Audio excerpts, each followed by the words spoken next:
Satellite ভিত্তিক internet সেবা স্টারলিংকের service নিতে হলে যে কোনো একটি ব্রাউজার ওপেন করে স্টারলিংক বাংলাদেশ লিখে সার্চ দিবেন। তারপর স্টারলিংকের ওই ওয়েবসাইটে চলে আসবেন। আসার পর এখান থেকে রেসিডেন্সিয়াল, এখান থেকে অর্ডার নাওতে ক্লিক করবেন। তারপর এখানে আপনার অ্যাড্রেসটা দিয়ে দিবেন, অথবা লোকেশন অন করে এটাতে ক্লিক করলে অটোমেটিক্যালি আপনার অ্যাড্রেস এখানে চলে আসবে।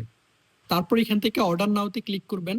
তারপর স্ক্রল ডাউন করে এখানে দুইটা প্যাকেজ আছে। রেসিডেন্সিয়াল এটা হচ্ছে মূলত কোম্পানি বা অর্গানাইজেশনের জন্য মান্থলি ফি, আর রেসিডেন্সিয়াল লাইট এটা হচ্ছে আমাদের মতো নর্মাল ইউজারদের জন্য। মান্থলি ফি হচ্ছে 4200 টাকা এবং কিট প্রাইস হচ্ছে 47,000 টাকা। তো যাই হোক, এখান থেকে এগুলা দেখে সিম্পলি চেক আউটে ক্লিক করে দিবেন।